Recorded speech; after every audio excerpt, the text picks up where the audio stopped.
یہ سارے بہانے ہیں جی قربانی کے، میں تو پوری کوشش کرتا ہوں کہ اس کے اوپر لوگوں کو ترغیب دلائی جائے کہ قربانی نہ مس کریں. سر یہ بہت بڑی نعمت ہے. آپ قیامت والے دن اور کچھ نہیں ہے تو حضرت ابراہیم علیہ السلام سے سفارش کے لیے عرض کر سکتے ہیں.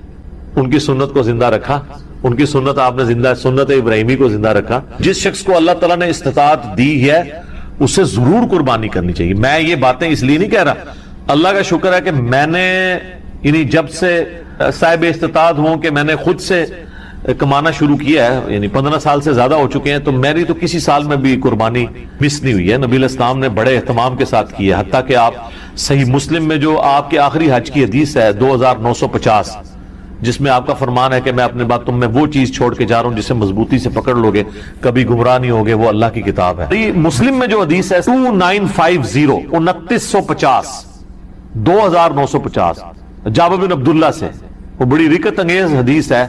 جابر بن عبداللہ آلموسٹ نبینا ہو چکے ہوتے ہیں تو امام باقر ان کو ملنے کے لیے جاتے ہیں، تو ان کو بتایا جاتا ہے کہ حضور کا بچہ ہے آپ کے پاس، امام باقر حضرت حسین کے پوتے.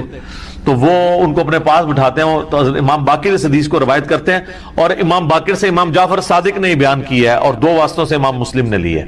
تو امام باقر کہتے ہیں کہ جابر بن عبداللہ میرے یہ سامنے کے بٹن کھولتے ہیں اور میرے سینے پہ یوں ہاتھ رکھتے ہیں اور کہتے ہیں تم میرے نبی کے بیٹے ہو، تم مجھ سے جو پوچھنا چاہتے ہو پوچھو. تو وہ کہتے ہیں میں آپ سے پوچھنے آیا ہوں کہ نبی علیہ السلام نے حج کس طرح کیا تھا. تو وہ حج کی آلموسٹ 7-8 صفحوں پہ لمبی حدیث ہے. مسلم شریف میں 2950 اور مشکات میں دوسری جلد میں حج کے چیپٹر میں پہلی حدیث ہی ہے. اس میں الفاظ ہیں کہ یمن سے نبی علیہ السلام نے 100 اونٹ منگوائے حجۃ الوداع کے موقع پر.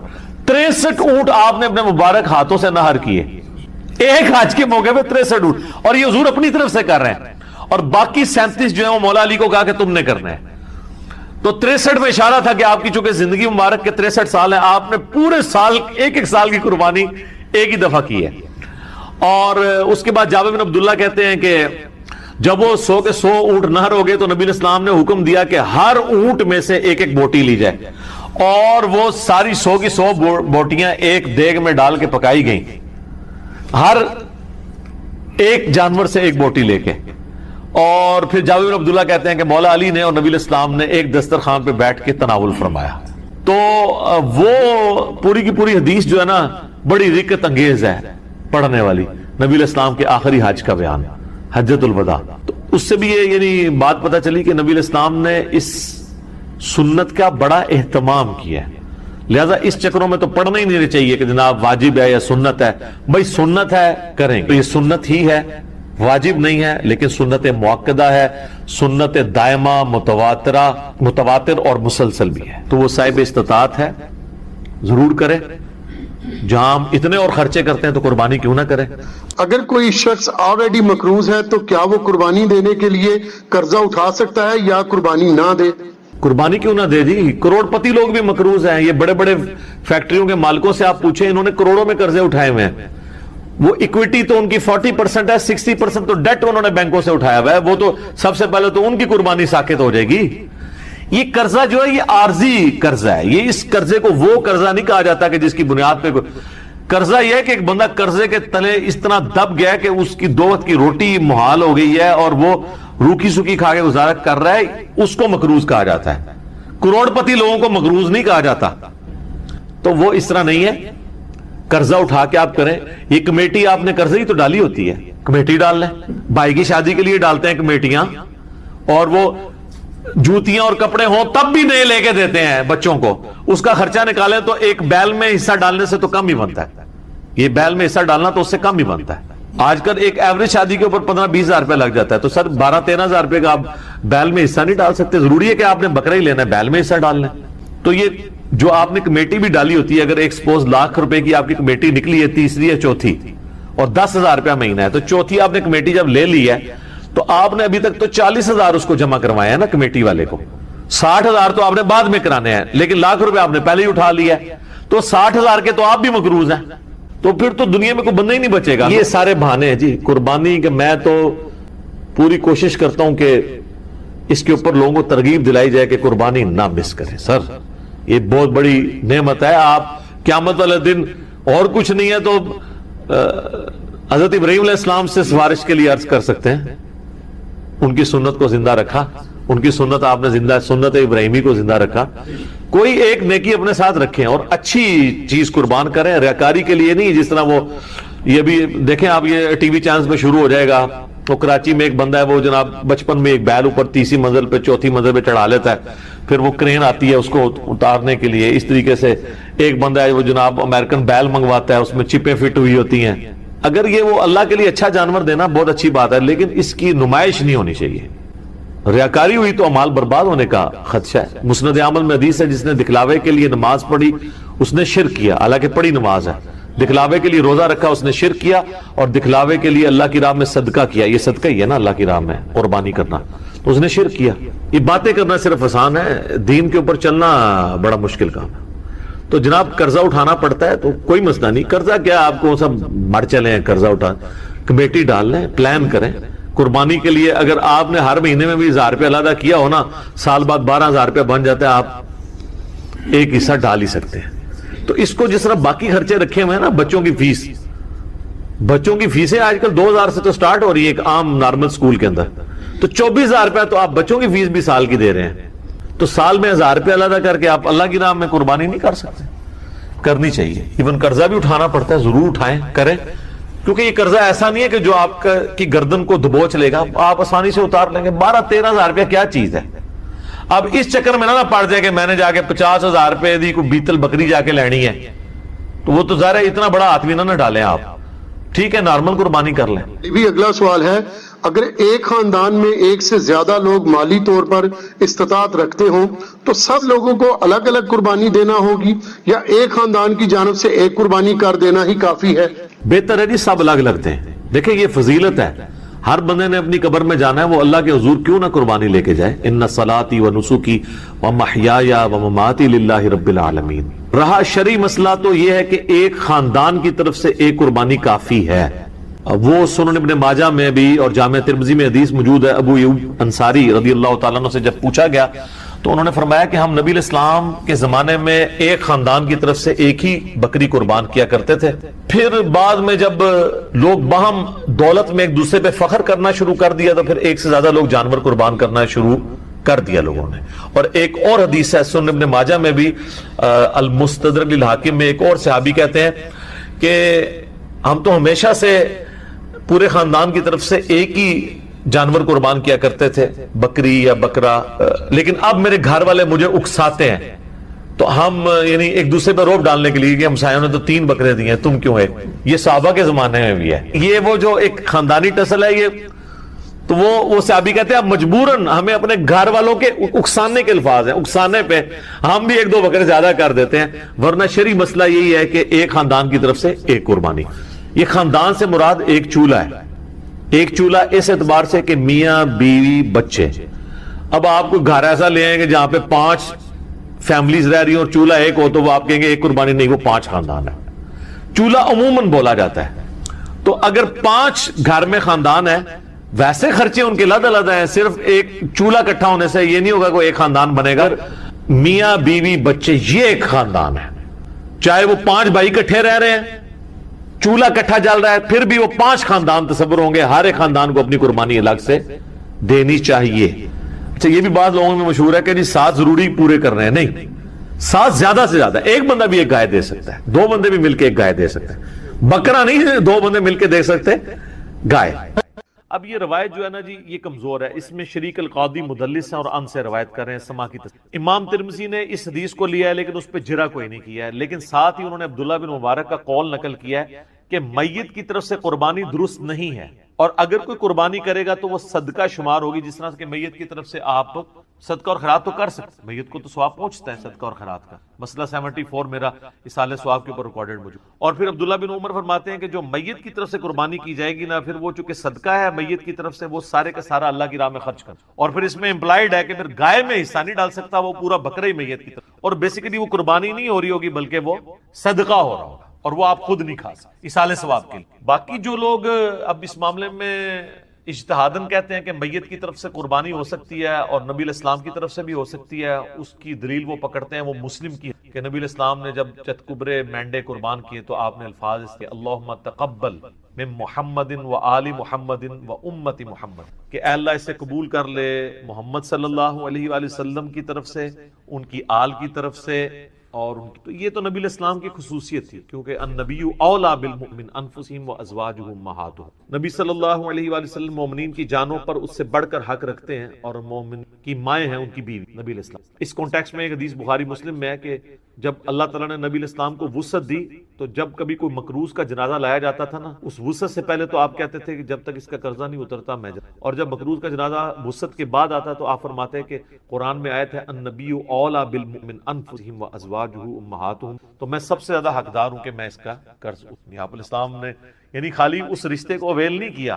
یہاں تو پیری مریدی میں لوگ کیا کہتے ہیں کہ وہ پیر کہتا ہے کہ مرید میرے لیے قربانی کرے کیونکہ میرا اس کی جان سے بڑھ کے اس پہ حق ہے، رسول اللہ کا تو واقعی ہم پہ ہماری جان سے بڑھ کر حق ہے، اور حضور کہہ رہے ہیں حق تو میرا ہے اس کے اوپر، لیکن جب اس پہ اس طرح کا وقت آیا تو میں اس کے روحانی باپ کی حیثیت سے اس کا قرضہ خود، روحانی باپ تو ہے نا امت کے، صلاۃ بر محمد وآل محمد اللہم صلی علی محمد وعلی آل محمد۔ تو اس حدیث کے تحت لوگ کہتے ہیں کہ جی وہ جو نبی علیہ السلام نے کہا کہ میری طرف سے اور میرے گھر والوں کی آل کی امت کی، تو کہتے ہیں پھر امت بھی اگر حضور کی طرف سے کر دے تو پھر میں یہ کہوں گا کہ یہ پھر مسئلہ اجتہادی ہے، ضعیف احادیث بھی اس کو سپورٹیو ہے، اگر کوئی دینا چاہتا ہے ضرور دے، لیکن گائے میں نہ حصہ ڈالے، اللہ تعالیٰ سے ایک بکرا دینا۔ اور پھر جس طرح ابن مبارک نے فرمایا، عبداللہ ابن مبارک نے امام حنیفہ شاگرد ہیں، امام حنیفہ کے شاگردوں میں سے ہیں اور امام بخاری کے دادا استاد، کہ پھر اس طرح کا گوشت خیرات۔ باقی یہ ہماری جذباتی ایفیلیشن ہے۔ مجھے بتائیں کہ رسول اللہ صلی اللہ علیہ وآلہ وسلم اس کام سے خوش ہوں گے جو انہوں نے امت کے ذمہ لگایا ہے کہ امت کرے، یا اس کام سے خوش ہوں گے جو امت کے ذمہ لگائے نہیں ہے اور امت دھونس اور زبردستی کے ساتھ اتری ہوئی ہے؟ چلیں اگر آپ مولا علی والی حدیث سے پلی لیتے ہیں، وہ تو مولا علی کی ڈیوٹی لگائی نا، حضور نے امت کو تو نہیں کہا میرے بعد میرے نام کے کرتے رہنا، پھر بھی آپ اگر ان الفاظ پہ بھی جائیں گے تو وہ مولا علی کے لیے۔ اچھا اب آ جائیں یہاں پر، اگر آپ کے عام امتی، تو عام امتی کے ذمہ جو کام ہے نا سر، وہ سورۃ الاعراف آپ پڑھ کے دیکھیں، میں نے پہلے بھی کئی دفعہ یہ چیز بیان کی ہے، میں آج پھر بیان کر دیتا ہوں۔ نبی علیہ السلام کا جہاں پہ ذکر خیر آیا نا کہ اگلی کتابوں میں آپ کا ذکر ہے، 157 نمبر آیت ہے، اللہ تعالیٰ نے فرمایا اعوذ باللہ من الشیطان الرجیم الذین یتبعون الرسول النبی الامی الذی یجدونہ مکتوبا عندہم فی التوراۃ والانجیل، یہ اس نبی امی کی پیروی کر رہے ہیں جس کا ذکر لکھا ہوا پاتے ہیں اپنے پاس تورات اور انجیل کے اندر، یأمرہم بالمعروف وینہاہم عن المنکر، جو کہ انہیں نیکی کا حکم دیتے ہیں، ان کو برائی سے روکتے ہیں، وَيُحِلُّ لَهُمُ الطَّيِّبَاتِ، اور حلال کر چیزیں ان پر پاکیزہ چیزیں حلال کرتے ہیں، وَيُحَرِّمُ عَلَيْهِمُ الْخَبَائِثَ، اور جو خبیث گندی چیزیں ہیں وہ ان پر حرام کرتے ہیں اللہ کے اذن سے، وَيَضَعُ عَنْهُمْ إِصْرَهُمْ، اور ان پر جو بوجھ تھا وہ ان سے دور کرتے ہیں۔ ظاہر شریعت کی پابندیاں بوجھ نہیں ہوتی ہیں، بلکہ شریعت کی وجہ سے جو خام خواہ کے بوجھ آپ پہ ڈلے ہوتے ہیں وہ اتر جاتے ہیں۔ وَالْأَغْلَالَ الَّتِي كَانَتْ عَلَيْهِمْ، اور جو ان کے گردنوں میں توق پڑے تھے وہ ان سے دور کرتے ہیں۔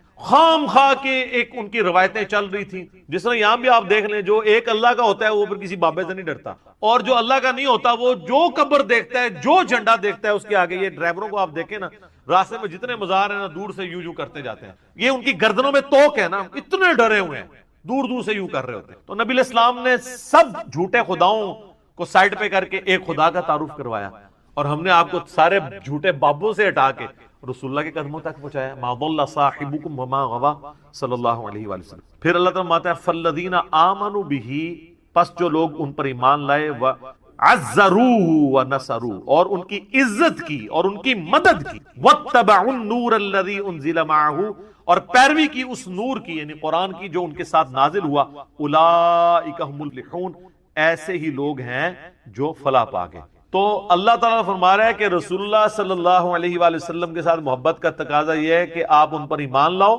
قرآن کی پیروی کرو، اور رسول اللہ کی اس کاز میں جس کاز کے لیے وہ دنیا میں آئے ان کی مدد کرو۔ آج بھی رسول اللہ کی آپ نے مدد کرنی ہے، ان کے دین کی مدد کرنی، یہ یعنی رسول اللہ صلی اللہ علیہ وسلم ہمارے محتاج نہیں ہے، لیکن جو ایک روحانی باپ کی حیثیت سے ہم پر حق ہے ان کا، جو بخاری مسلم میں آپ نے یوم النحر کے خطبے میں بھی کہا ہے اور یوم عرفہ کے خطبے میں بھی، کہ کیا میں نے اللہ کا پیغام تم تک پہنچا دیا؟ سب نے کہا یا رسول اللہ پہنچا دیا۔ آپ نے فرمایا اب تمہاری ذمہ داری ہے کہ اس پیغام کو دوسرے لوگوں تک پہنچاؤ۔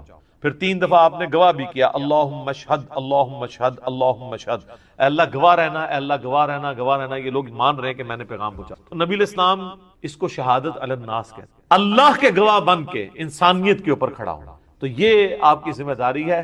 ہم لوگ یعنی اس ٹینشن میں پڑے ہوتے ہیں کہ میں نے حضور علیہ السلام کے نام کا بکرا کرنا ہے, ٹھیک ہے, یا کوئی شخص انگوٹھے چومنے کو محبت کا اظہار سمجھتا ہے. سر محبت کا اظہار اس کو آپ سمجھیں, میں اس کو فیل کر سکتا ہوں, میں ایک ادنا سا انسان ہوں, مجھے میرے ساتھ جو لوگ اٹیچ ہیں, میرے لیے کوئی کھڑا ہو جاتا ہے مجھے تو برا لگتا ہے, یا کوئی میرے لیے جھک جاتا ہے یا مجھے کوئی پروٹوکول دیتا ہے تو مجھے نہیں لگتا, اچھا نہیں لگتا. مجھے اچھا وہ بندہ لگ رہا ہوتا ہے کہ جو ہم نے یہ دعوت توحید اور سنت کی دعوت بلند کی ہے اس کے لیے قربانیاں. یہ میں اس چیز کو سمجھ سکتا ہوں ایک چھوٹے سے لیول پہ کام کرنے والا, اور میں اس کو فورس ہی کر سکتا ہوں کہ وہ جو شخص ہماری اس دعوت میں ہمیں سپورٹ نہیں کر رہا اور صرف جو ہے وہ آگے پیچھے پھرنے کے چکروں میں ہے, تو مجھے تو وہ کوئی کچھ بھی کنٹریبیوٹ نہیں کر رہا. میرا بازو تو وہ بنا ہوا ہے کہ جو ہم کاز کے لیے اٹھے ہیں اس میں مجھے سپورٹ کرے, تو اس کو مجھے یہ کہنے کی ضرورت نہیں پڑے گی کہ علی بھائی میرے لیے دعا کریں, میرے اندر سے اس کے لیے دعائیں نکل رہی ہوں گی. سیدھی سی بات ہے. اب جو لوگ بھی سوشل میڈیا پہ ہماری اس دعوت کو عام کر رہے ہیں, میں نے کئی لوگوں کو دیکھا تک نہیں, لیکن میرے دل سے دعا,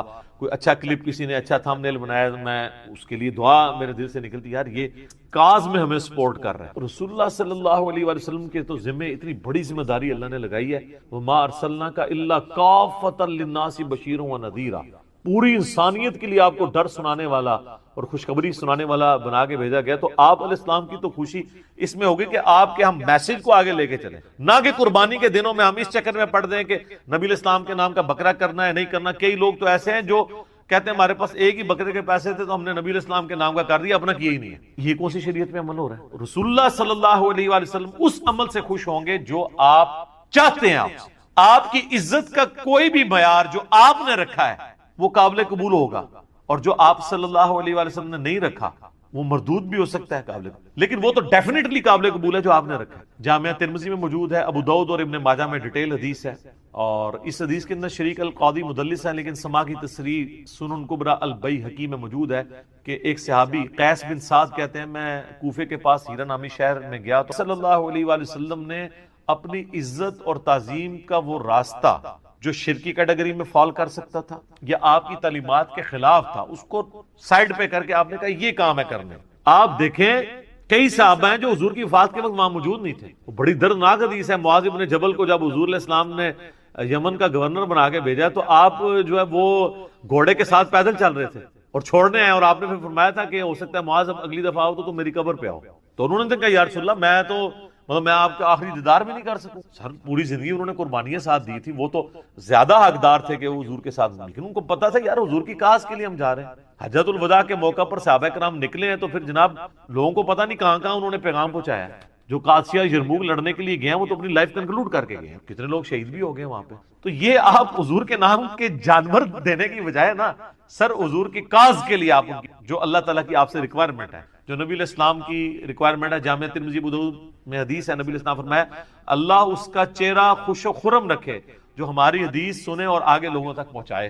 حضور دعائیں دے کے گئے ہیں ان لوگوں کو جو آپ کا پیغام لوگوں تک پہنچا رہے ہیں. اور پھر حجۃ الوداع پہ آپ کی تلقین, پھر غدیر خم پہ آپ کی تلقین, قرآن اور اہل بیت, قرآن اور سنت, اور آگے پہنچاؤ آگے پہنچاؤ. کیوں؟ اس امت کی ذمہ داری ہے. یہ میں بار بار جو آپ کو کہہ رہا ہوں, آپ کو یہ بتایا جاتا ہے کہ اس امت کی فضیلت رسول اللہ کی وجہ سے ہے, حالانکہ اس کو ڈیپ ڈنگ کرے تو یہ اس امت کی فضیلت رسول اللہ صلی اللہ علیہ وآلہ وسلم کے خاتم النبیین ہونے کی وجہ سے, کہ نبیوں والا کام جو پہلے نبی کرتے تھے, چونکہ آپ پوری کائنات کے لیے پیغمبر بنا کے بھیجے گئے ہیں, وہ آپ کے بعد چونکہ اب نبی کوئی نہیں آنا تو وہ کام آپ کی امت کو ٹرانسفر ہوا ہے. اس کام کے ٹرانسفر ہونے کی وجہ سے یہ امت افضل ہے, صرف چھڑا حضور علیہ السلام کا نام لگانے کی وجہ سے نہیں. اور اگر آپ یہ کہیں میرا اجتہاد ہے تو میں آپ کو قرآن کی آیت پیش کروں گا, کنتم خیر امۃ للناس تأمرون بالمعروف وتنہون عن المنکر وتؤمنون باللہ, تم بہترین امت ہو جو لوگوں کے نفع کے لیے نکالے گئے ہو, لوگوں کو اللہ کی طرف بلاتے ہو, یعنی لوگوں کو نیکی کی طرف بلاتے ہو, برائی سے روکتے ہو, اور اللہ پر ایمان لاتے ہو. ایمان تیسرے نمبر پہ ذکر ہوا ہے کہ ایمان سچا اس کا ہے جو لوگوں کو اللہ کی طرف بلائے, نیکی کے کاموں کی طرف برائے, برائی سے روکے.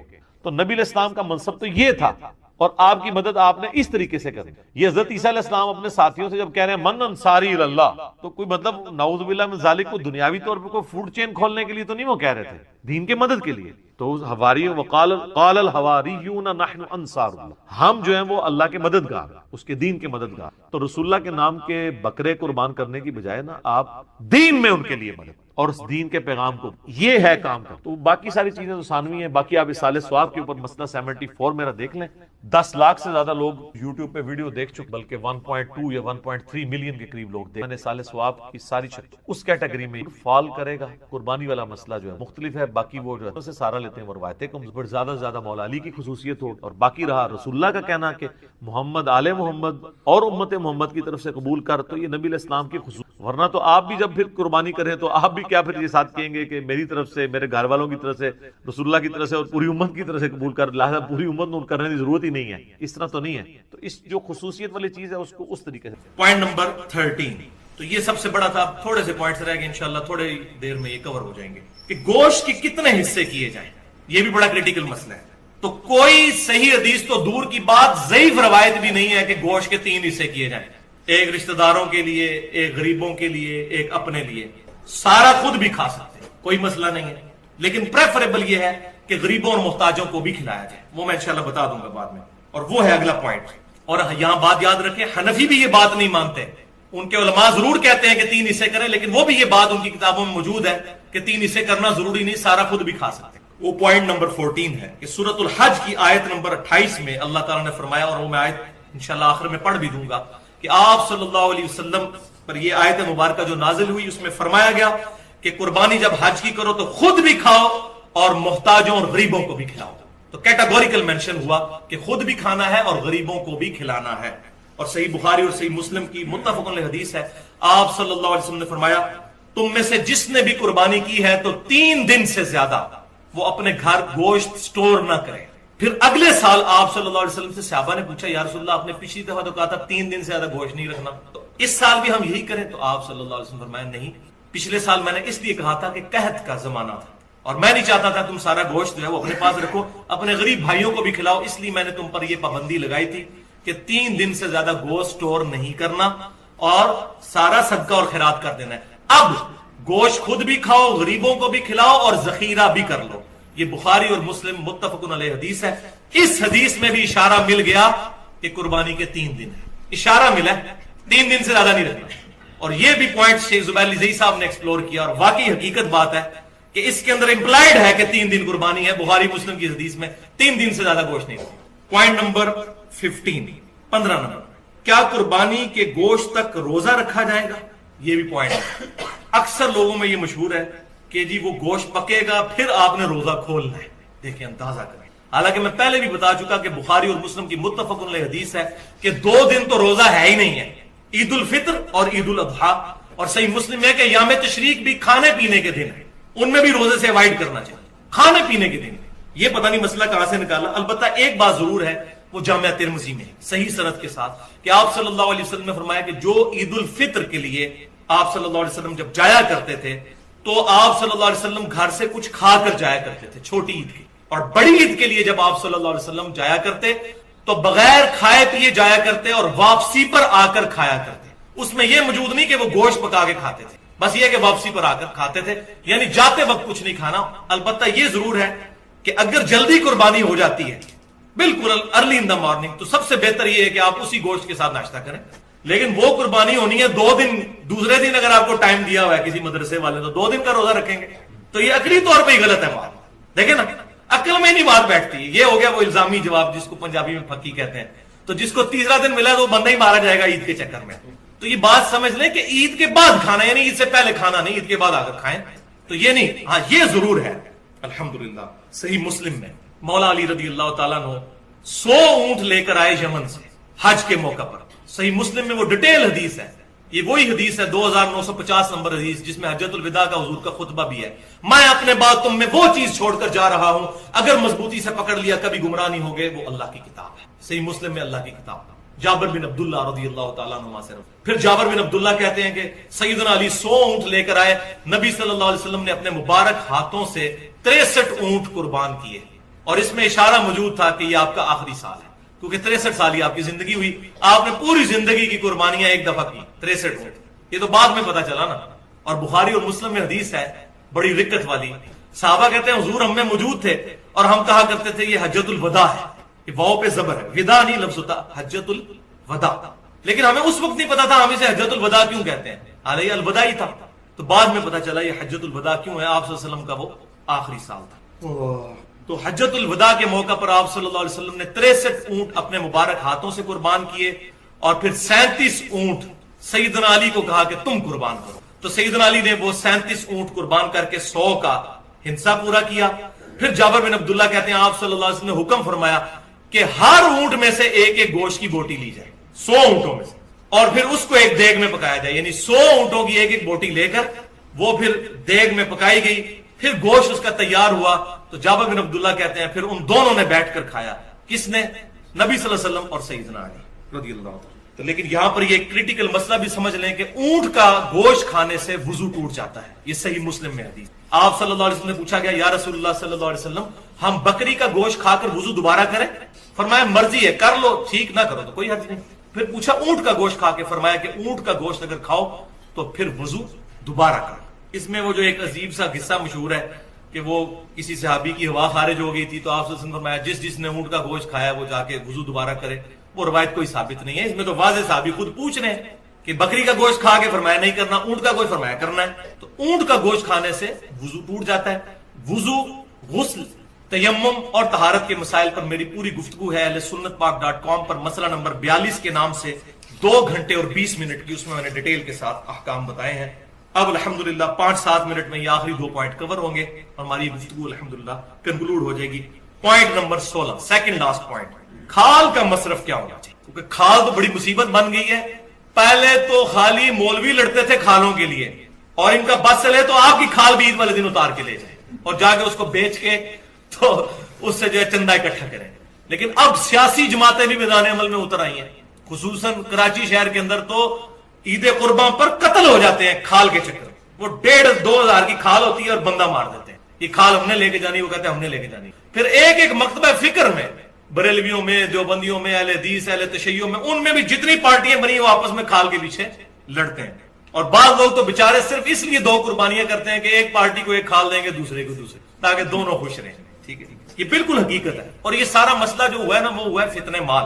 میں پھر ریپیٹ کروں گا، مسئلہ نمبر 51، 1.5 گھنٹے کی گفتگو، رزق حرام، فتنہ مال اور دنیا پرستی کا انجام اور اس کا علاج۔ آج تک کسی بندے نے رزق حرام پہ یہ گفتگو نہیں کی، کیوں کہ وہ پرٹیکولر آیات ہے ہی علماء کے بارے میں ہے کہ یہ حرام ہو رہا ہے، وہ ساری آیات میں نے پیش کی ہیں۔ امت کے بارے میں تو بعد میں ہے، جامع ترمذی میں صحیح حدیث ہے، ہر امت کا ایک فتنہ اور میری امت کا فتنہ مال ہے، تو میں نے ڈیٹیل کے ساتھ اس میں بیان کیا ہے۔ تو صحیح بخاری اور صحیح مسلم کی متفق علیہ حدیث ہے اس کھال والے کانٹیکسٹ میں کہ سیدنا علی رضی اللہ تعالیٰ عنہ کہتے ہیں کہ نبی صلی اللہ علیہ وسلم نے میری ڈیوٹی لگائی تھی اونٹوں پر کہ میں اونٹوں کی قربانی کے لیے ان سے پہلے جو ہے ان کی نگرانی کروں، اس کے بعد ان کی لگاموں کو اور ان کے پالان جو ان پر رکھے ہوتے ہیں اور لگامیں جو ساتھ ہوتی ہیں ان کو اور ان کی کھال کو صدقہ کروں، اور کسائی کو یعنی قصاب کو اس کی اجرت نہ دوں کہ اس کے کھال اس کے حوالے کر دی جائے کہ یہ اجرت ہے تمہارے قربان کرنے، اپنی طرف سے اجرت دو۔ یہ آپ صلی اللہ علیہ وسلم کی حدیث صحیح بخاری اور صحیح مسلم میں ہے۔ سیدنا علی کو آپ صلی اللہ علیہ وسلم نے کیٹاگوریکل مینشن کی کہ اس کے ساتھ جو رسی لگی ہوئی ہے، لگام بھی لگی ہے، پالان بھی لگا ہوا ہے، جو جو چیزیں اونٹ کے ساتھ ہیں اس کی کھال یہ تمام صدقہ ہوں گی، اور اس کا مصرف وہی ہوگا جو گوشت کا مصرف ہے، یعنی خود بھی استعمال میں لا سکتے ہیں کھال کو۔ وہ صحیح مسلم میں حدیث ہے کہ آپ صلی اللہ علیہ وسلم نے کھال اپنے ذاتی استعمال میں لانے کی بھی اجازت مرحمت فرمائی ہے، یعنی گوشت بھی ہم استعمال کر سکتے ہیں، کھال بھی۔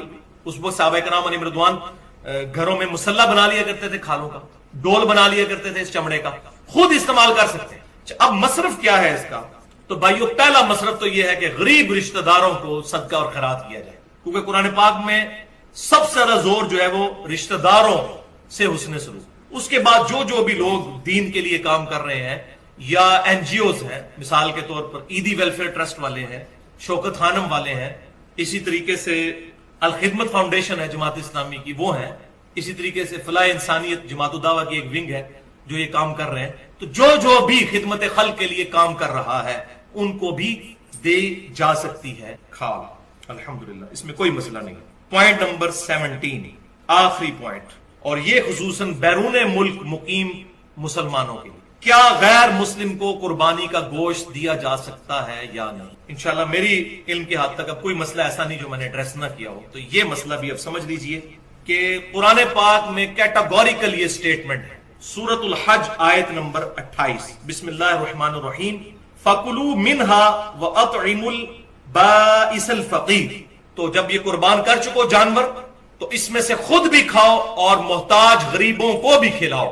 اب اس میں غریب مسلمان ہے یا غیر مسلم، اس کی کوئی تفریق نہیں، اور نہ ہی کسی حدیث کے اندر یہ تفریق آئی ہے. تو اپنی طرف سے شریعت سازی کرنے کی ضرورت نہیں، بلکہ تالیف قلب کے لیے، جس طرح ہمارے پاکستان انڈیا میں بعض اوقات ہمارے گھروں میں کام کرنے والے کرسچنز ہوتے ہیں، ان کے تالیف قلب کے لیے دیا جائے تو بہت زیادہ ثواب ہے. لہذا غیر مسلم کو قربانی کا گوشت دینے میں کوئی حرج نہیں ہے اس آیت کے تحت. الحمدللہ اس پہ اہل سنت کے تینوں گروہ، بریلوی، دیوبندی اور اہل حدیث اور اہل تشیع بھی متفق ہیں. بعض ہمارے جو بریلوی اور دیوبندی علماء ہیں انہوں نے تھوڑی سختی کی ہے کہ نہیں، یہ چونکہ واجب عبادت ہے، ہاں صدقے والی عبادت ہو تو آپ دے سکتے ہیں، واجب عبادت میں نہ دیں. لیکن ان کے پاس ماشاءاللہ دوسرا ٹول بڑا اچھا ہے، وہ کہتے ہیں جی ہیلا کر لیں کہ آپ کے پاس جو دوسرے رشتہ داروں کا گوشت آیا ہے وہ آپ کرسچنز کو دے دیں، اپنا نہ کرسچنز کو دیں. ماشاءاللہ ماسٹر ہے نا اس کام کے. تو ان کے نزدیک بھی پتا ان کو بھی ہے کہ اس کا وہ حال تو نکالنا ہے کہ کرسچنز کو دینا ہے. اب ظاہر ہے ہمارے ادھر کتنا غریب طبقہ ہے، تو وہ کہتے ہیں آپ کے گھر جو باقی رشتہ داروں کا گوشت آیا ہوا ہے نا وہ آپ کرسچنز کو دے دیں، اپنا والا کسی مسلمان کو ہی دیں. لہذا اس بات کی کوئی جو ہے وہ دلیل ان کے پاس نہیں ہے. صحیح بخاری اور صحیح مسلم کی متفق علیہ حدیث ہے جو میں پہلے بھی بیان کر چکا کہ آپ صلی اللہ علیہ وسلم نے 1 سال تو فرمایا کہ 3 دن سے زیادہ سٹور نہیں کرنا گوشت، پھر اگلے سال اجازت دی اور فرمایا کہ 3 دن کے بعد بھی سٹور بھی کر سکتے ہو، خود بھی کھاؤ اور غریبوں کو بھی کھلاؤ. میں نے اس لیے منع کیا تھا کہ وہ قحط کا سال تھا تاکہ تم سارا گوشت خیرات کر دو.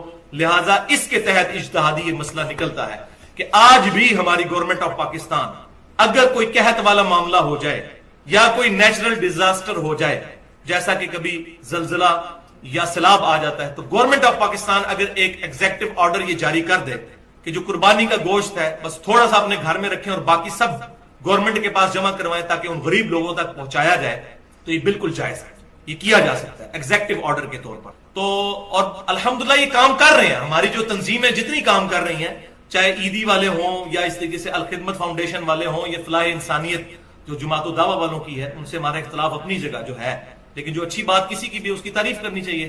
تو یہ جتنے لوگ یہ کام کر رہے ہیں یہ وہی کام تو کر رہے ہیں. اور میں الحمدللہ میں بھی یہ پچھلے کئی سالوں سے قربانی ڈائریکٹ انہی لوگوں کو ہی دیتا تھا، گھر میں نہیں، کہ جو لوگ زلزلہ زدگان کو یا اس طریقے سے سیلاب زدگان کے لیے وہاں قربانی کرتے تھے اور ان کو سارا تقسیم کر دیتے تھے.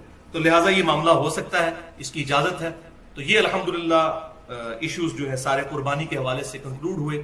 اللہ تعالیٰ سے دعا ہے جو میں نے حق بات آج کہی ہمارے دلوں میں راسخ فرمائے، اور اگر جذبات میں میرے منہ سے کوئی غلط بات نکل گئی تو اللہ تعالیٰ ہمارے دلوں سے معاف کر دے.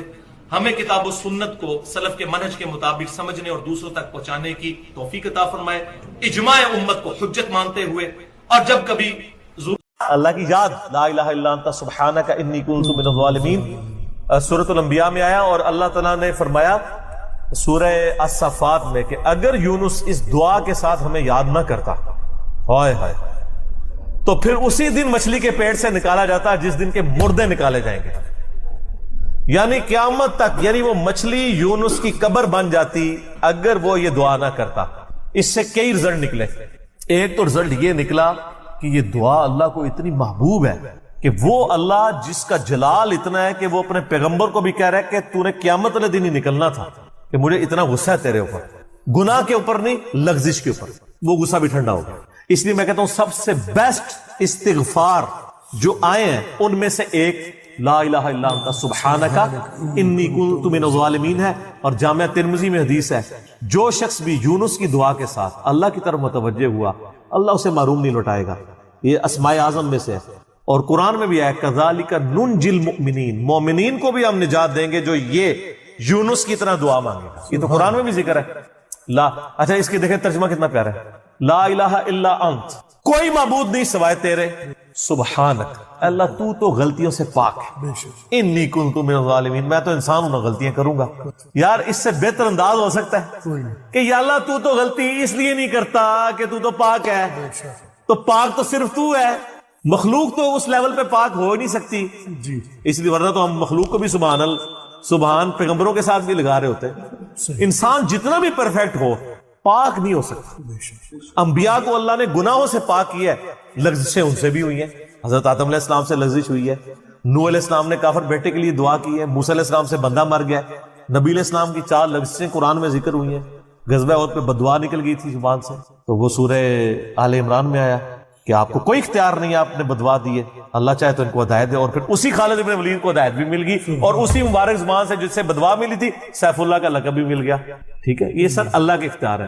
پرفیکٹ صرف گاڈ ہے, اس کی کوئی مخلوق بھی پرفیکشن میں اس لیول پہ نہیں جا سکتی. مخلوق کی, یہ اللہ کا نقص نہیں ہے بلکہ مخلوق کا نقص ہے کہ جو مخلوق ہوگا نا وہ پرفیکٹ نہیں ہو سکتا. جیسے خالق ہمیشہ سے ہے, مخلوق ہمیشہ سے ہو ہی نہیں سکتی. وہ کہتے ہیں نا, اکثر لوگ سوال کرتے ہیں کہ اللہ تعالیٰ اپنے ساتھ کا ایک اور خدا پیدا کر سکتا ہے. ہم کہتے ہیں یہ محال ہے, اس لیے کہ جو پیدا ہوگا وہ خدا ہوگا ہی نہیں. جو پیدا ہو گیا تو خدا کون ہے؟ لم یلد ولم یولد. ٹھیک ہو گیا. تو ذکر بھی کریں سر, اللہ کو یاد کریں, جھوم جھوم کے ہر جگہ ذکر کریں. کوئی پروٹوکول نہیں, نہ وضو نہ غسل, ذکر کے لیے کوئی پروٹوکول نہیں ہے. جب مرضی ذکر کریں, اللہ کو یاد کریں. اور اس کے لیے کپڑے پہننا ہونا بھی ضروری نہیں ہے. اکثر لوگ یہ سمجھتے ہیں کپڑے پہننا ضروری ہے. نہ, کوئی ضروری نہیں ہے. بعض اوقات بندہ وضو کے لیے اندر چلا جاتا ہے, غسل کے لیے یا غسل کرتے ہوئے تو لوگ بسم اللہ نہیں پڑھتے ہیں, کپڑے پہن کے پھر بسم اللہ پڑھتے ہیں. سر اللہ اور بندے کا کون سا پردہ ہے؟ ٹھیک ہے, آپ کر سکتے ہیں ذکر. اگلا سوال ہے, میں نے اپنی زندگی میں بہت شرک کیا ہے لیکن الحمدللہ اب توبہ کر چکا ہوں, لیکن اس کے باوجود یہی فکر دامن گیر رہتی ہے کہ شرک تو ناقابل معافی گناہ ہے. معلوم نہیں کہ میری توبہ قبول ہوگی بھی یا نہیں, مجھے بتائیں میں کیا کروں. آپ سب سے پہلے تو اس طرح کے خیالات سے توبہ کریں جو آپ کر رہے ہیں. ٹھیک ہے, اس کی وجہ یہ ہے کہ سورہ التوبہ کی آیت نمبر 70 میں اللہ تعالیٰ نے فرمایا کہ جو شخص توبہ کر لے سچے دل کے ساتھ, اور اس سے پہلے بڑے بڑے گناہوں کا ذکر ہوا ہے, ان میں سے ایک شرک بھی. بلکہ اب یہ کریٹیکل سوال ہے تو میں یہ آیت پڑھ کے بھی بتا دیتا ہوں. پارہ نمبر 19 کے اندر جا کے سورہ الفرقان کی آیت نمبر ہے یہ 70. اعوذ باللہ من الشیطان الرجیم, بسم اللہ الرحمن الرحیم.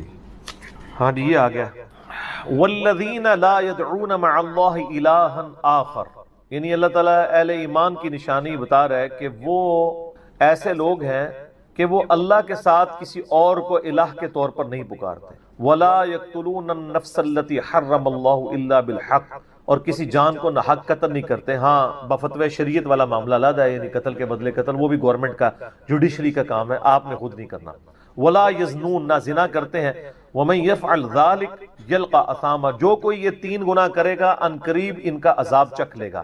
کون سے 3 بڑے گناہ گنوائے گئے ہیں؟ نمبر 1 اللہ کے ساتھ شرک, نمبر 2 قتل ناحق, اور نمبر 3 زنا. حتیٰ کہ بخاری مسلم میں ایک حدیث ہے کہ نبی علیہ السلام سے جب بڑے بڑے گناہوں کے بارے میں پوچھا گیا نا, تو آپ نے یہی 3 گناہ گنوائے, اور پھر آپ نے کہا قرآن پڑھ کے دیکھو. یعنی نبی علیہ السلام بھی اپنی بات کی دلیل میں قرآن پیش کرتے. ماشاء اللہ تعالی. والذین لا يدعون مع اللہ الہا آخر ولا يقتلون النفس التي حرم اللہ الا بالحق ولا يزنون ومن يفعل ذلك يلقى اثاما يضاعف له العذاب يوم القيامة ويخلد فيه مهانا.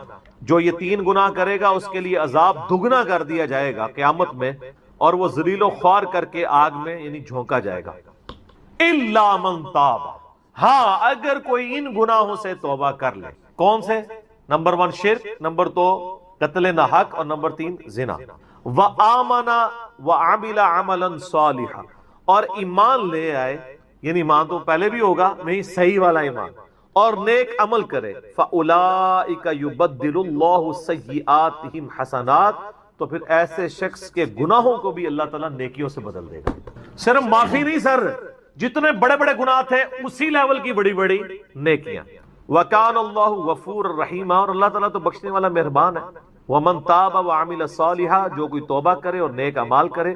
فإنہ یتوب الی اللہ متابا, تو اللہ تعالیٰ کہتا ہے کہ میرے ذمہ ہے اس کی توبہ کو قبول کرنا. یعنی اللہ تعالیٰ نے اپنے اوپر خود سے واجب کیا, حالانکہ اللہ تعالیٰ کسی چیز کا پابند نہیں ہے کہ جو میری طرف رجوع لائے گا میں اسے ضرور معاف کروں. تو اگر کسی شخص کو اس طرح کا وہم آتا ہے نا, اور یہ وہم اس لیے بھی آ رہا ہوتا ہے, بعض اوقات لوگ یعنی اس کا ترجمہ کرتے ہوئے بالکل لفظی ترجمہ کر رہے ہوتے ہیں. قرآن حکیم کی آیات چونکہ پورے کانٹیکسٹ کے ساتھ ہوتی ہیں, بیک گراؤنڈ میں آیات نازل ہوئی ہوتی ہیں، لہٰذا میں جب بھی ان آیات کا ترجمہ کرتا ہوں نا، جب اسپیسیفکلی شرک کو ایڈریس کر رہا ہوتا ہوں، میرا لیکچر نمبر ہے مسئلہ نمبر 3 دعا صرف اللہ ہی سے، اور سچ پیپر بھی ہے اس کے اوپر، تو ہم یہ ترجمہ جو ہے نا، یہ آیت ان اللہ لا یغفر ان یشرک بہ، بے شک اللہ اس گناہ کو کبھی معاف نہیں کرے گا کہ کوئی شخص اللہ کے حضور قیامت والے دن اس حال میں پیش ہوا کہ اس نے دنیا میں شرک کیا ہوا، یعنی بغیر توبہ کے وہ مرا، وَيَغْفِرُ مَا دُونَ ذَلِكَ لِمَن يَشَاءُ، اور شرک کے علاوہ ہر گناہ معاف کر دے گا، وہ بھی اوپن لائسنس نہیں، جس کے لیے چاہے گا، یعنی جو شخص شرک سے توبہ کیے بغیر گیا نا، اس کی تو توبہ ہے ہی نہیں قیامت، ہاں دنیا میں کر گیا وہ معاملہ علیحدہ ہے، قیامت میں اللہ سے اس حال میں ملا کہ اس نے دنیا میں شرک کیا ہوا اور توبہ نہیں کی، تو اللہ تعالیٰ اس کا گناہ معاف نہیں کرے۔ وَمَن يُشْرِكْ بِاللَّهِ فَقَدْ ضَلَّ ضَلَالًا بَعِيدًا، جو کوئی شرک کرتا ہے وہ گمراہی میں دور جا پڑا، وَلِعَوْذُ بِاللَّهِ تعالی۔ دنیا میں تو میرے بھائی جامعہ ترمذی میں حدیث ہے، نبی علیہ السلام نے فرمایا موت کے غرغرے سے پہلے اللہ تعالیٰ توبہ قبول کرے۔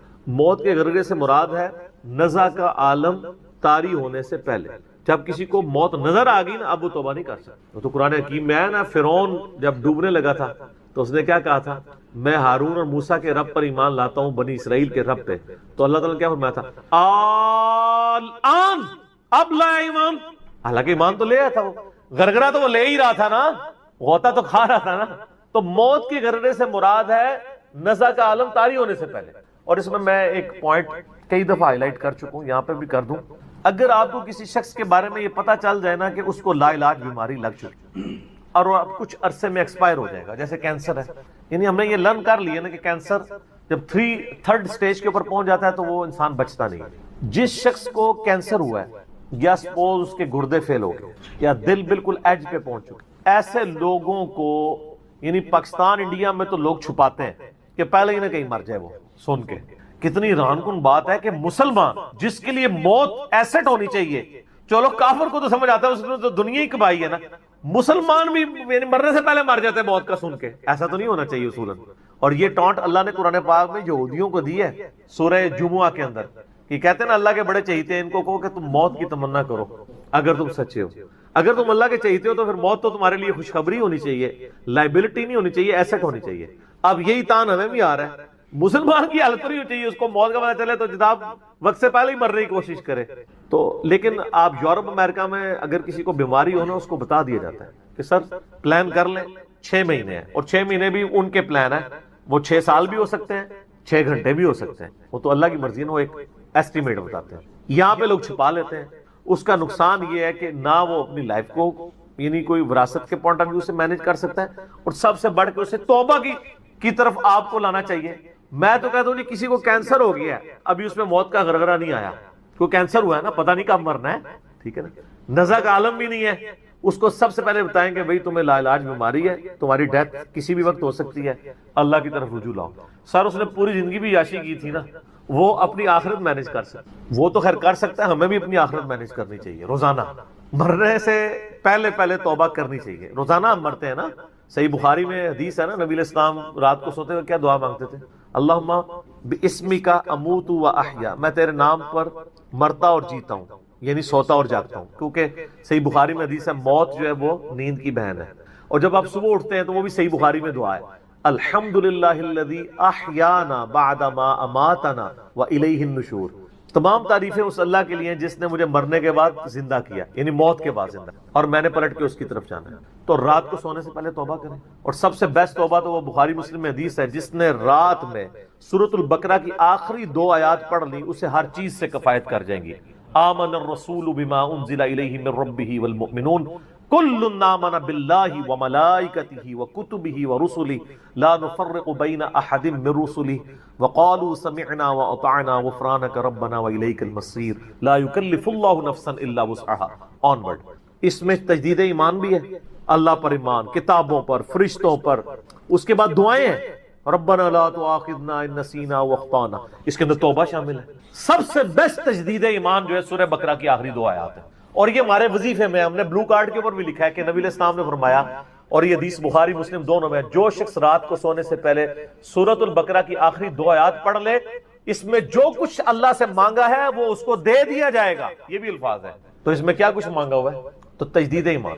پھر صحیح بخاری میں حدیث ہے کہ نبی علیہ السلام فرمایا جو صبح یقین کے ساتھ ایک دفعہ پڑھ لے سید الاستغفار، اور شام سے پہلے اگر مر گیا سیدھا جنت میں جائے گا، اور اگر شام کو پڑھ لیا پورے یقین کے ساتھ، یقین سے مراد ہے کہ باقی توبہ کا اس کا ارادہ ہوا، صبح سے پہلے مر گیا سیدھا جنت۔ اللہم انت ربی لا الہ الا انت خلقتنی وانا عبدک وانا علی عہدک ووعدک ما استطعت اعوذ بک من شر ما صنعت ابوء لک بنعمتک علی وابوء بذنبی فاغفر لی فانہ لا یغفر الذنوب الا انت۔ یہ سید الاستغفار ہے۔ تو یہ وہ ہے توبہ جو روزانہ کرنی چاہیے، نزا سے پہلے پہلے، یعنی صبح پہ پڑھے شام کو پڑھے۔ بلکہ مسند البزار میں صحیح سند کے ساتھ ہے کہ نبی صلی اللہ علیہ وآلہ وسلم ہر فرض نماز کے بعد بھی سید الاستغفار پڑھتے ہیں، ہر فرض نماز کے بعد۔ ایک تو ہم پڑھتے ہیں نا اللہ اکبر استغفر اللہ استغفر اللہ استغفر اللہ اللہم انت السلام منک السلام تبارک یا ذا الجلال والاکرام، اس کے بعد آپ سید الاستغفار آیت الکرسی بھی پڑھیں، آیت الکرسی کے بارے میں بھی آیا ہے سنن نسائی الکبریٰ کے اندر صحیح سند کے ساتھ، ہم نے گرین کارڈ میں ڈالا ہے کہ جو شخص آیت الکرسی فرض نماز کے فوراً بعد پڑھے گا مرتے ہی جنت میں جائے گا، لیکن نماز پڑھے گا، خالی آیت الکرسی نہیں، نماز کے فوراً بعد، تو نماز بھی اس کو پڑھنی چاہیے۔ تو اس طرح یعنی تجدید ایمان والا یہ معاملہ بھی کرنا چاہیے، اور یہ وہمی نہیں بننا چاہیے کہ اللہ تعالیٰ معاف نہیں کرے گا۔ صحیح بخاری اور مسلم دونوں میں حدیث ہے کہ میں اپنے بندے کے گمان کے قریب ہوں، جو بندہ میرے لیے گمان کرتا ہے میں ویسا ہوں اس کے۔ جو شخص یہ کہتا ہے اللہ مجھے معاف نہیں کرے گا تو اس کو واقعی اللہ معاف نہیں، اور جو کہے گا کہ اللہ تعالیٰ مجھے معاف کر دے گا اسے اللہ معاف کر دے گا۔ تو انشاءاللہ تعالیٰ یہ کبھی ایسا نہیں کرنا چاہیے اللہ تعالیٰ سے نا امیدی والا معاملہ۔ آپ اپنے رب کے وعدوں پر، نبی صلی اللہ علیہ وسلم کے وعدوں پر یقین رکھیں کہ جس شخص نے سچے دل سے توبہ کی ہے اس کی نہ صرف توبہ قبول ہوگی سورۃ الفرقان آیت نمبر 70 کے تحت، بلکہ اس کے گناہوں کو بھی نیکیوں سے بدل دیا جائے گا۔ تو اللہ تعالیٰ رجوع لانے والوں کو پسند فرماتا ہے، بار بار رجوع لاتے رہنا چاہیے، اللہ تعالیٰ سے اپنے آپ کو آزاد نہیں کرنا چاہیے، نیکی کی ہو یا نہ کی ہو، گناہ کیا ہو یا نہیں کیا، یہ علیحدہ سے بات ہے۔ نبی علیہ السلام سے بڑھ کر کون نیک ہو سکتا ہے؟ صحیح بخاری میں حدیث ہے کہ میں بھی روزانہ 70 سے زیادہ دفعہ اپنے رب کی طرف استغفار لے کے آتا ہوں، استغفر اللہ و اتوب الیہ، نبی علیہ السلام۔ اور یہ 70 کا عدد آپ نے کثرت کے لیے بولا ہے، عربی میں 70 کا مطلب 70 ڈیجٹ نہیں ہوتا، 70 کا مطلب 1000 دفعہ بھی ہو سکتا ہے، 10,000 دفعہ بھی ہو سکتا ہے، 100 دفعہ بھی ہو سکتا ہے، کثرت کے لیے بولا جاتا ہے۔ تو استغفار تو بندے کی ضرورت ہے، یہ اللہ سے ایک نیکی ہے، اور ہر چیز کے ساتھ استغفار اٹیچ ہے۔ آپ دیکھیں کہ محفل سے اٹھنے کی جو دعا ہے اس میں استغفار ہے، سبحانک اللہم وبحمدک اشہد ان لا الہ الا انت استغفرک واتوب الیک، سنن نسائی میں حدیث ہے۔ پھر سنن نسائی الکبریٰ میں حدیث ہے کہ نبی علیہ السلام وضو کے بعد بھی یہ دعا پڑھتے تھے، سبحانک اللہم وبحمدک اشہد ان لا الہ الا انت استغفرک واتوب الیک، اور فرمایا یہ پڑھ لو تو یہ اللہ تعالیٰ قیامت کے دن تک کے لیے اس کو سنبھال کے رکھ دے گا، تمہیں اس کے عوض نیکیاں ملیں گی، ٹھیک ہے نا۔ تو رجوع اللہ، استغفار، ہر وقت اللہ کی طرف رجوع لاتے رہنا۔ اور سب سے بیسٹ یہ ہے کہ نماز کے تشہد کی آخری جو دعائیں والا پورشن ہے نا اس میں استغفار مانگیں، کیونکہ صحیح بخاری میں حدیث ہے جب درود شریف تشہد میں پڑھ چکو اس کے بعد جو چاہو اپنے رب سے مانگو، سجدوں میں بھی مانگیں۔ صحیح مسلم میں حدیث ہے سجدے میں انسان اپنے رب کے سب سے زیادہ قریب ہوتا ہے، تم خوب رب سے دعائیں مانگا کرو، اور نبی علیہ السلام نے دعا بھی سکھا دی۔ بخاری اور مسلم دونوں میں ہے کہ نبی علیہ السلام رکوع اور سجدے میں پڑھتے تھے سبحانک اللہم وبحمدک اللہم اغفر لی، یہ ہمارے وہ اذکار میں لکھا نا سبحانک اللہم وبحمدک اللہم اغفر لی، تو اس میں دعا ہی ہے۔ پھر دو سجدوں کے درمیان میں رب اغفر لی رب اغفر لی ہے۔ سر استغفار تو ہر جگہ ہی چل رہا ہوتا ہے، تو اللہ کی طرف رجوع لائیں اور اللہ سے امید رکھیں۔ دنیا میں کسی نے توبہ کر لی تو موجہ ہی موجہ، یہ آخرت کے لیے معاملہ ہے۔ تو شرک، یار آپ نے کیا شرک کیا ہوگا جو صحابہ کرام نے قبول ایمان سے پہلے کیا؟ سر صحیح مسلم میں حدیث ہے 321 نمبر، میں نے کربلا والے ریسرچ پیپر میں ڈالی، بڑی لمبی حدیث ہے۔ عمر بن عاص رضی اللہ تعالیٰ عنہ کہتے ہیں کہ جب مجھے یہ اندازہ ہوا کہ اب نبی علیہ السلام یعنی غلبہ پائیں گے، یعنی اللہ نے ان کا سینہ اسلام کے لیے کھول دیا، اسلام قبول کرنے کے لیے نبی صلی اللہ علیہ وآلہ وسلم کی خدمت میں حاضر ہوئے، تو خود ہی بتاتے ہیں، اور انہوں نے اپنے نزع کے عالم میں موت کے وقت میں اپنے بیٹے کو، بڑی لمبی بڑی رکت انگیز حدیث ہے، میرا یوٹیوب پہ کلپ بھی ہے، عمر بن عاص کی موت کے وقت اشک بار آنکھوں سے سننے والی۔ تو خیر اس میں یہ بھی الفاظ ہیں، کہتے ہیں جب میں نبی صلی اللہ علیہ وسلم کے پاس ایمان لانے کے لیے گیا نا تو نبی علیہ السلام نے اپنا دایاں ہاتھ آگے بڑھایا بیعت کرنے، تو کہتے ہیں میں نے دایاں ہاتھ بڑھایا لیکن حضور کے ہاتھوں میں ہاتھ دینے سے پہلے ہی کھیں، میں نے کہا یا رسول اللہ پہلے مجھے گارنٹی دیں کہ میں نے جو کچھ اسلام کے خلاف سازشیں کی ہیں پچھلے 19 سال میں، اسلام کے آنے کے بعد 19 سال تک اسلام کے خلاف یہ اور خالد ابن ولید دونوں، یہ دونوں کٹھے مسلمان ہوئے تھے ایک ہی دن ایک ہی وقت میں، 19 سال۔ پھر اسلام کی حالت میں انہیں 19 سال نہیں ملے ہیں حضرت خالد ابن ولید، کفر میں ملے ہیں، اسلام میں تھوڑا وقت ملا ہے۔ تو حضرت عمر بن عاص کہتے ہیں میں نے ہاتھ کھینچ لیا، میں نے کہا یا رسول اللہ پہلے گارنٹی دے میرے سارے گناہ معاف ہوں۔ تو آپ صلی اللہ علیہ وسلم نے فرمایا کہ اے عمر، کیا تجھے نہیں پتا کہ اسلام پچھلے کے سارے گناہوں کو معاف کر دیتا ہے، اور اللہ کی راہ میں ہجرت پچھلے کے سارے گناہوں کو معاف کر دیتی ہے، اور حج مبرور پچھلے کے سارے گناہوں کو معاف کر۔ تو یہ اسلام لے کر آنا کتنی بڑی دولت ہے۔ تو یہ تجدید ایمان کرنا، کلمہ پڑھ کے یہ اپنا تجدید ایمان والا معاملہ بھی کرتے رہنا چاہیے، یہ بھی ایک توبہ کا ذریعہ ہے۔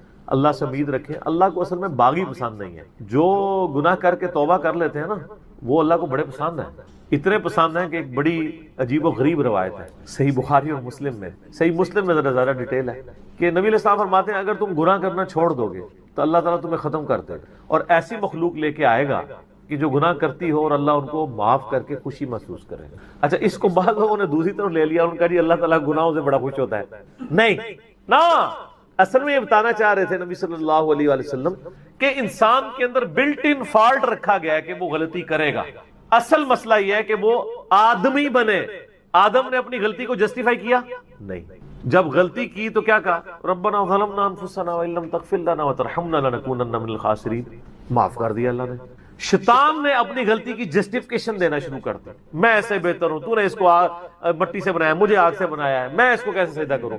جو اپنی غلطی کی جسٹیفیکیشن دے وہ شیطان ہوتا ہے، اور جو اپنی غلطی کی جسٹیفیکیشن دیے بغیر سیدھی معافی مانگ لے وہ آدمی ہوتا ہے۔ ہم کہتے ہیں نا آدمی، آدم کے ساتھ اس کی مضبوط ہو جاتا ہے۔ تو رجوع اللہ، تو وہ نبی علیہ السلام یہ بتانا چاہ رہے تھے کہ ایسی مخلوق جو گناہ نہ کرے وہ تو آلریڈی اللہ کے پاس موجود ہے۔ فرشتے، اللہ نے انسان اور جن کو ایسی مخلوق بنایا ہے جو اپنی ول سے اپنے رب کو چوائس کرے، فَأَلْهَمَهَا فُجُورَهَا وَتَقْوَاهَا، ان میں یعنی برائی کا مادہ بھی رکھ دیا، اچھائی کا بھی، وہ خود اپنی عقل ایز اے انسٹرومنٹ یوز کر کے یہ اللہ تعالیٰ کو خود سے وہ چوز کرے۔ ایسی مخلوق اللہ کو چاہیے تھی۔ سر یہی وہ چیز ہے جیسے انسان فرشتوں سے افضل ہو جاتا ہے، اور میں اکثر کہا کرتا ہوں کہ یہ وہ دولت ہے جو جبرائیل کے پاس بھی نہیں ہے۔ سر جبرائیل مجھ سے اگر میرا ایمان ایکسچینج کرنا چاہے نا، میں نہیں کرتا۔ جبرائیل نے خدا کو مانا ہے خدا کی مرضی سے، اور میں نے خدا کو مانا ہے اپنی مرضی سے، اس کا کوئی ایکویلنٹ نہیں۔ اسی لیے انسان اشرف المخلوق ہے، اسی لیے انسان کو اللہ نے اتنا درجہ ہے فرشتے سے بہتر انسان بننا، مگر اس میں لگتی ہے محنت۔ انسان بنے، آدمی بنے، یہ نہ ہو کہ اولئک کالانعام بل ہم اضل، جو سورۃ الاعراف میں ہے کہ وَلَقَدْ ذَرَأْنَا لِجَهَنَّمَ كَثِيرًا مِنَ الْجِنِّ وَالْإِنسِ، جنوں اور انسانوں کی اکثریت دوزخ کے لیے ہی پیدا ہوئے ہیں۔ یہ اللہ نے ایکسپرٹ اوپینین دیا، یہ نہیں ہے کہ میں نے دوزخ کے لیے ان کو بنایا۔ ساتھ یہ ہے کہ ہم نے ان کو کام دیے تھے، یہ سنتے نہیں، سننے کا سا نہیں سنتے، آنکھیں دی تھی دیکھتے نہیں، دیکھنے کا سا دیکھتے نہیں، یعنی عبرت والا، اور عقل دی تھی، دل دیے تھے، آپ عقل کر لیں ترجمہ، دل کر لیں، وہ سوچتے نہیں ہیں۔ اولئک کالانعام بل ہم اضل، یہ تو چوپایوں کے مانند ہے بلکہ ان سے بھی بدتر ہیں، جو آنکھ، کان اور عقل کو یوز کر حق بات تک نہیں پہنچتے۔ ولا تقف ما لیس لک بہ علم، 10 کمانڈمنٹس میں سے 9 کمانڈ کیا ہے؟ سورہ بنی اسرائیل آیت نمبر 36۔ اے انسان کسی چیز کی پیروی اس وقت تک مت کرنا جب تک تجھے اس کے بارے میں ڈیفینیٹ علم حاصل نہ ہو جائے۔ ان السمع والبصر والفؤاد کل اولئک کان عنہ مسئولا، بے شک کان، آنکھیں اور عقل ان کے بارے میں پوچھا جائے گا، تم نے ان کو یوز کر کے حق بات تک پہنچنے کی کوشش کیوں نہیں کی ہے؟ اچھا ہم کوشش ماشاءاللہ کر رہے ہیں لیکن دنیا میں حق بات تک پہنچنے۔ میں آپ سے ایک چھوٹا سا سوال کرتا ہوں، آپ موٹر بائک پہ جا رہے ہو، دن کے وقت آپ نے ہیڈ لائٹ کھولی ہوئی ہو، سامنے سے آپ کو کوئی یوں اشارہ کرے تو آپ اسے گالی سمجھیں گے؟ فوراً ہیڈ لائٹ آف کریں گے۔ لیکن معذرت کے ساتھ آپ کوئی دینی غلطی کر رہے ہو اور آپ کو کوئی ہائی لائٹ کرے تو آپ اس دینی غلطی کے ہائی لائٹ ہونے کو اسی اشاری کی طرح سمجھیں گے یا آگے سے اس کو پڑھ دیں گے؟ جہاں تو یہی ہوتا ہے، پڑھ دیتے ہیں۔ اسی لیے لوگ اکثر لوگ بتانا ہی چھوڑ گئے ہیں، وہ کہتے ہیں یار کہ دسی ہو، کتنے بوڑھے ہو چکے ہیں، وضو کرنے کا طریقہ نہیں، یہاں تک صرف بازو اوپر کیا ہوتا ہے، ان کو پتہ نہیں کہ کونیوں سمیت دھونا ہے۔ سال لوگ دیکھ رہے ہوتے ہیں، کہتے ہیں یار چھوڑ، حالانکہ وہی بندہ اس وقت گڑھے میں گرنے لگے نا تو کتنے لوگ اس کو پکڑانے کے لیے آ جائیں گے، کیونکہ وہ فزیکلی نظر آ رہا ہوگا نا، آخرت کا گڑھا نظر نہیں آ رہا نا، انسان کہتا ہے خیر ہے۔ یہی ہمدردی ہماری آخرت کے پوائنٹ آف ویو سے بھی ہونی، اور یہی حوصلہ ہمیں سننے کے اعتبار سے بھی ہونا چاہیے۔ میں اکثر کہتا ہوں کہ دنیا میں اگر آپ کو گالی دے کے بھی آپ کے دنیا کے نفع کی کوئی بات کرے نا، فلانا ٹنگیا تو اتنے بیٹھے ہیں، ادھر تو اناؤنسمنٹ ہوئی ہے کہ جناب جو اپنا شناختی کارڈ لے کے آ جائے تو اس کو راشن فری مل رہا ہے، تو آپ کو اس دوست کی گالی یاد آئے گی کہ یار بڑی مہربانی، بعد میں بھی آ کے بھی شکریہ ادا کریں گے۔ لیکن وہی دوست آپ کو پیار محبت سے بات سمجھائے کہ یار یہ تم غلط کر رہے ہو، آپ اس کو کتے کی طرح پڑ جاتے ہیں، اور کوئی نہیں تو کہتے ہیں اس کو تمیز ہی نہیں بات کرنے کی. دنیاوی طور پہ وہ گالی نکال کے بھی دنیاوی فائدے کی بات کرے تو آپ تمیز کو نہیں دیکھتے، اور آپ کے آخرت کے فائدے کی بات وہ لجاجت سے بھی کرے تو آپ کہتے ہیں تمیز سے نہیں بات کر رہا. اصل میں آپ نے خود کبوتر کی طرح آنکھیں بند کی ہوئی ہیں، بلی کو غائب کرنا چاہتے ہیں لیکن بلی غائب نہیں ہوگی، تھوڑی دیر بعد آپ کی گردن مروڑ لے، بولے اعوذ باللہ تعالیٰ. یعنی یہ ایک انسان کے اوپر ایک موت کی تلوار تو لٹک رہی ہے. ٹھیک ہو گیا تو ان کو کہ بے فکر رہیں، توبہ قبول ہے انشاءاللہ تعالی. اگلا سوال، کیا فرض نماز کے بعد 3 بار استغفر اللہ کے بعد ایک دفعہ سید الاستغفار بھی پڑھ سکتے ہیں؟ یہ بدعت تو شمار نہیں ہوگا؟ نہیں، کوئی بدعت نہیں ہوگا. صحیح مسلم میں حدیث ہے کہ نبی علیہ السلام فرض نماز کے بعد 3 دفعہ استغفر اللہ پڑھتے تھے اور پھر ایک دفعہ پڑھتے تھے اللہم انت السلام و منک السلام تبارکت یا ذا الجلال والاکرام. اور بخاری اور مسلم دونوں میں ہے کہ فرض نماز کا مکمل ہونا نبی علیہ السلام کی ہم تکبیر کی آواز سے پہچانتے تھے، یعنی بلند آواز سے آپ اللہ اکبر کہتے تھے. پہلے ایک دفعہ اللہ اکبر بلند آواز سے کہنا ہے، پھر 3 دفعہ آہستہ آواز میں استغفر اللہ. یہ ہمارے اہل حدیث بھائی جو ہیں اس سنت پہ عمل کر رہے ہیں لیکن وہ استغفر اللہ بھی اونچا بولتے ہیں. استغفر اللہ اونچا بولنا خلاف سنت ہے، صرف اللہ اکبر بلند آواز. اور دوسری طرف علماء عرب ہیں، انہوں نے اپنے اذکار کارڈ میں سے اللہ اکبر نکال ہی دیا ہوا ہے، وہ صرف استغفر اللہ پڑھتے ہیں. اور جب ان سے پوچھیں کہ یار اللہ اکبر نہیں پڑھتے، وہ کہتے ہیں نہیں، یہ جو بخاری مسلم میں ہے نا کہ نبی علیہ السلام بلند آواز سے تکبیر پڑھتے تھے تو تکبیر سے مراد استغفر اللہ ہے. دیکھیں آپ بندہ کو ضد میں، استغفر اللہ کس عربی ڈکشنری میں تکبیر ہے؟ اگر آپ نہیں مانتے تو ہم آپ کو علم الکلام اور فقہ والا جواب دیتے ہیں. بخاری مسلم میں حدیث ہے، حضرت ابو ہریرہ کہتے ہیں کہ نبی علیہ السلام جب نماز شروع کرتے تو تکبیر کہتے، جب رکوع میں جاتے تو تکبیر کہتے، جب رکوع سے سر اٹھاتے تو سمیع اللہ لمن حمیدہ ربنا ولک الحمد کہتے، جب سجدے میں جاتے تو تکبیر کہتے، جب سجدے سے سر اٹھاتے تو تکبیر کہتے. تو کیا وہ استغفر اللہ کہتے تھے؟ کہتے نہیں، وہ اللہ اکبر ہی ہوتا تھا. تو بخاری مسلم میں جو ہے کہ نماز کا ختم ہونا میں تکبیر کی آواز سے پہچانتا تھا، تو وہ بھی پھر استغفر اللہ نہیں، تکبیر ہی ہے. یہ میں نے فقی علماء عرب کو بھی دی تھی اور وہ بڑے ضد میں ہیں. وہ کسی کارڈ کے اوپر ان سے جو عربی کارڈ بھی چھپ کے آتے ہیں نا، آپ لوگ اگر دیکھیں نا وہ اللہ اکبر نہیں لکھا ہوتا. یہ تو شکر ہے دارالاسلام والوں نے، چونکہ انٹرنیشنلی سب سے بڑا ادارہ ہے اہل حدیث کا، انہوں نے جو اذکار والے چھاپے اس میں اللہ اکبر چھاپا ہے تو یہ عام ہوا ہے. ورنہ پاکستان کے اہل حدیث بھی اس کے اندر مبتلا ہو گئے تھے. اب ایون یہاں جو عرب ملکوں سے اہل حدیث آتے ہیں نا، وہ اللہ اکبر نہیں اونچا کہتے ہیں، وہاں پہ ٹرینڈ نہیں ہے، وہ سنت ہی کھا گئے ہوئے. دیکھو ایک سوال میں کتنے جواب دیتے ہیں. تو استغفر اللہ کے بعد آپ سید الاستغفار پڑھ سکتے ہیں. بخاری میں حدیث ہے جو بندہ سید الاستغفار صبح کے وقت ایک دفعہ پڑھ لے پورے یقین کے ساتھ، یہ انٹرنیشنل نمبر کے مطابق ہے 6306. ٹھیک ہے جی، ابھی تو میں جوان ہوں. اللہم انت ربی لا الہ الا انت خلقتنی وانا عبدک وانا علی عہدک ووعدک ما استطعت اعوذ بک من شر ما صنعت ابوء لک بنعمتک علی وابوء بذنبی فاغفر لی فانہ لا یغفر الذنوب الا انت. جو صبح کے وقت پورے یقین سے پڑھ لے، شام سے پہلے مر گیا تو جنتی، اور جو شام کو پڑھ لے صبح سے پہلے پڑھ گیا تو جنتی. یہ صبح شام کے اذکار بلو کارڈ میں ہمارا یہ ذکر موجود ہے.